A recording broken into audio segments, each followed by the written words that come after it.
Les cireurs de chaussures. Ils connaissent leur métier, sur le bout des doigts et de la brosse. Le métier de cireur de chaussures. Un métier modeste par le capital qu'il nécessite et les gains qu'il génère. En revanche, c'est une profession régie par des normes, et, contre toute attente, s'exerce avec autorisation. Le cirage de chaussures est surtout un métier, avec des hommes qui le pratiquent, vivent avec et font vivre leur famille.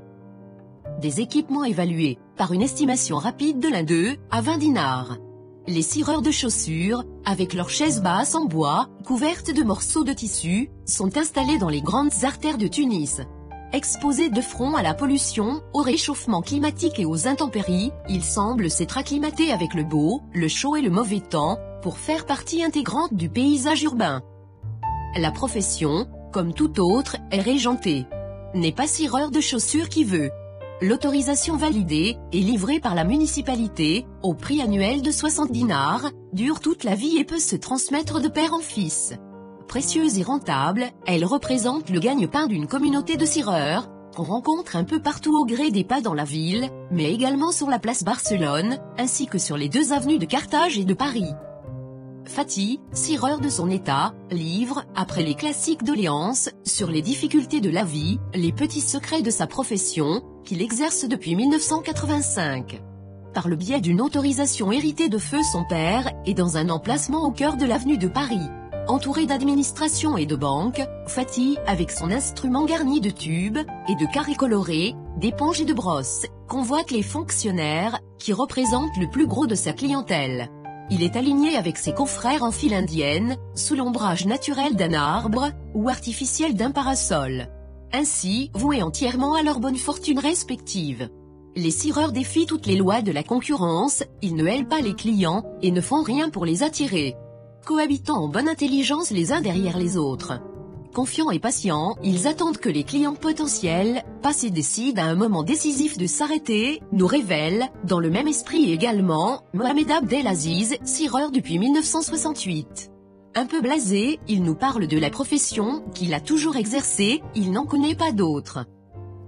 Pour lustrer du cuir ou du semis, les cireurs connaissent leur métier, sur le bout des doigts et de la brosse. Ils s'adonnent avec dextérité à la besogne, qui dure 10 minutes environ pour chaque client, et coûte 500 millimes la paire. Un client, Nejib, posté, le dos adossé au tronc d'un arbre, la trentaine passée, déclare avec sérieux qu'il ne peut réussir tout seul à sortir cette brillance. Il ajoute, quand je rencontre un cireur de chaussures sur mon chemin, par réflexe je regarde mes chaussures, pour juger si elles ont besoin du coup de brosse de l'expert. Il conclut serein, je ne ressens ni pitié ni malaise, c'est un métier comme un autre. Pourtant Mohamed Abdelaziz, le doyen des interviewés, laisse voir son amertume. Selon lui, les jeunes surtout sont d'une incorrection, que je m'acquitte de ma tâche à regret. Il est pourtant cireur depuis 38 ans, mais il est vrai qu'on s'habitue difficilement au dénigrement, quand on a une âme fière. Suite à ce rapide tour d'horizon, enduit de cirage et de vernis, on sort avec la conclusion que les cireurs de chaussures ont, certes, une vie difficile, mais le métier n'est pas physiquement éprouvant, il n'use pas le corps, il est aussi dépourvu de routine. Dans la rue, on ne s'ennuie pas. Le cireur est également le chef de sa boîte, pas d'ordre à recevoir ni horaire administratif à observer. Tels sont les avantages. Quant aux inconvénients, ils tournent essentiellement autour des gains modestes, et tragiquement non réguliers, le revers de tout commerce précaire. Par ailleurs et dans un tout autre registre, un enfant peut-il annoncer tout haut, en classe, sans rougir, la profession de son père? Cireur de chaussures? Oui, c'est un métier digne, et honnête, fondé sur le principe de l'effort déployé, et assurément rétribué. C'est la réponse théorique, qui pourrait figurer dans le manuel des bonnes manières et des bonnes pensées.